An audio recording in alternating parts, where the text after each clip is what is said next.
fucking donkeys is wrong. Bear with me. You don't believe me, but I really do believe it's wrong. Unless you're a donkey, of course, then it's more or less okay. But, you know, where I'm from, we only have sex with people, sheep, and holes in trees. Incidentally, I'm a huge fan of El Retiro for a romantic evening. But there was a man killed recently, just down the road, in Portugal, for having sex with a donkey, and had his throat slit, and bled to death in a pile of his own blood. Well, obviously, his own blood. Who else's blood is it going to be? It'd be really strange if he died in a pile of someone else's blood. In fact, even stranger, I think, is to have blood in a pile. You know, how does that work? You know, the jugular gets cut, the blood's spurting everywhere, but yet also forming a broad foundation. Achilles tendon goes, the seam kind of piling neatly on top. Just a little bit of eyeball blood, just to kind of make a nice pyramid pile. You know, I think that would really freak out the people from CSI. Great show. I used to not know what it meant, like CSI, and I thought, crime scene investigation. Do you know what they do? Investigate the scenes of crimes. Fucking great name, isn't it? Just getting straight to the heart of the matter. So going back to them, I could imagine them coming to the crime scene. You know when they go, Christian, we need to find a blood spatter. Okay, Nick, we're looking. It's like, oh no, it's an impossible case. The blood is in a pile. There's no blood spatter. If you ever noticed that show, despite the kind of cutting-edge technology and forensic processes, there's always a fucking blood spatter that gets a fucking culprit. You know, it's like, well, the bullet entered at a 45-degree angle and spattered on the left perpendicular wall. Therefore, it must have been Dave. No, not that Dave. I know he said he was going to kill you, but as far as I know, he's not committed any crimes tonight. Yet. But be careful. Okay, so anyway, getting back to the man. There's a man named Jaime Ovejas. You think we can see why?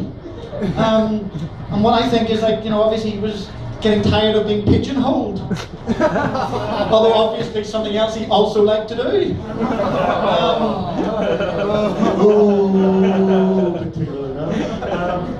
But what I like is that he obviously, you know, looked over his life and kind of considered the actions and activities of his life up to that point, and he decided that he had bigger bigger goals in life, which is laudable. So he was killed and bled to death in his own blood, which was in a pile. And he was killed by a farmer for having sex with his favourite donkey. Now, to me, it's more of a crime of jealousy than any fundamental moral objection. So why did it have to be the favourite donkey? If it had been the old, ugly donkey in the corner, wouldn't have minded. Not had sex with him in years. Not even another donkey. So yeah, to be honest, I think it's just really acting like a jilted lover. I'm going to kill the cheating donkey and its lover. You know, I think he should just move on. You know, get a life. Start seeing other people. The donkey obviously has.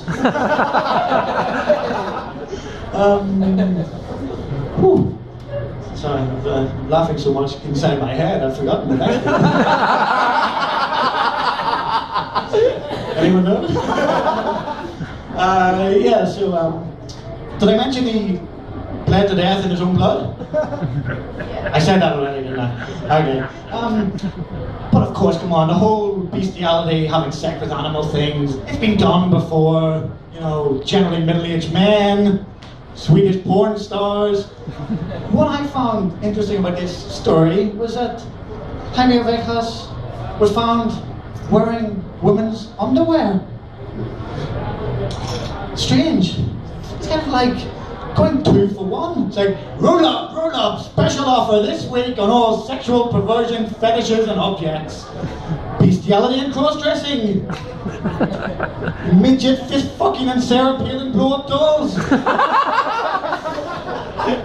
Bondage and sandpaper wanking. Well, the other option is, you know, maybe the donkey had a special request. He went to Jaime. He said, Jaime, it's not like it used to be at the beginning.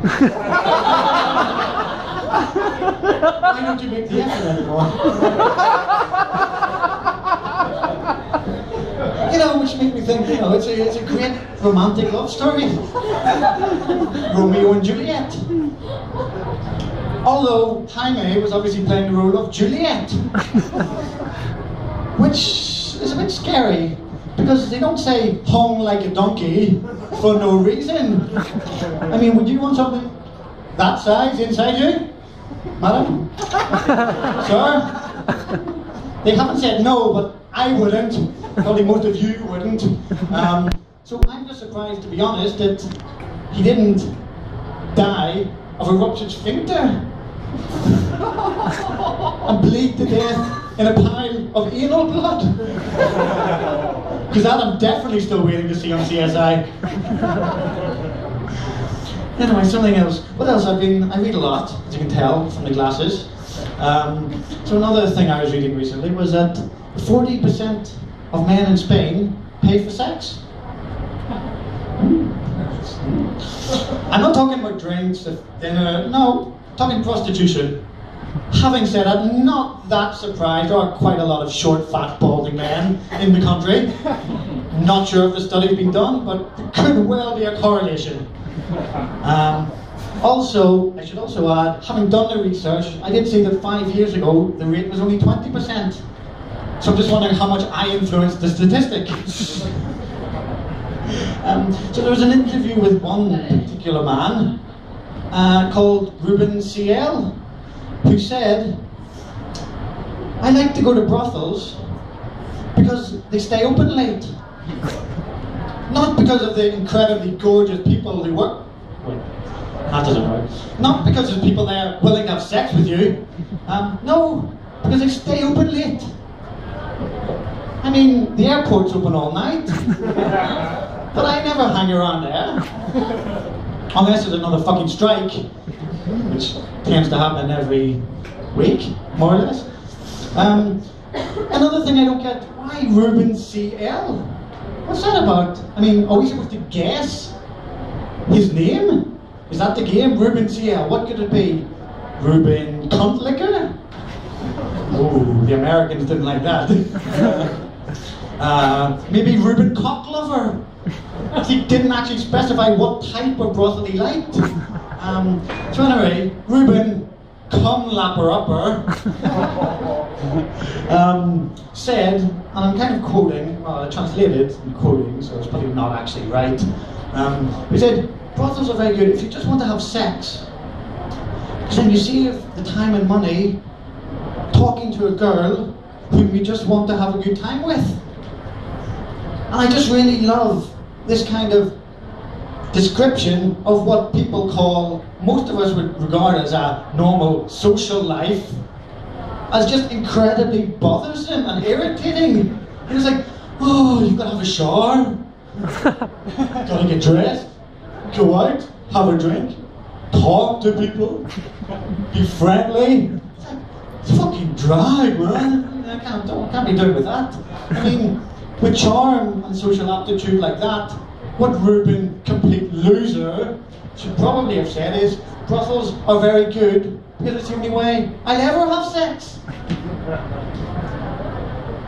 So, if we could actually push his argument to the logical conclusion, I mean, if you really want to save time and money, just, you know, take a can of beer from your parent fridge, get the bulk bag Kleenex out, just whack one off to the latest Julia Roberts rom-com. You know, eat, pray, love to most of us, wank, wipe, repeat to Ruben. The other thing, you know, we can always get into Tomb Raider, you know, because there's definitely this bit, you know, in the third level, you know, when you jump the river with the mutant crocodiles, you definitely get a glimpse of digital nipple.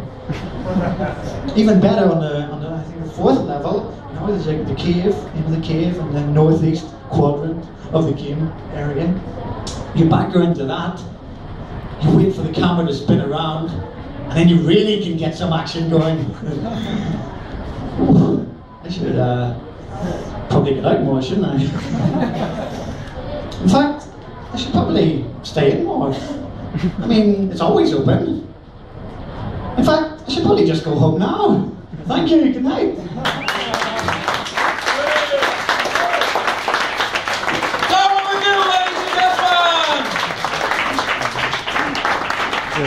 Yes, Dara's our sexy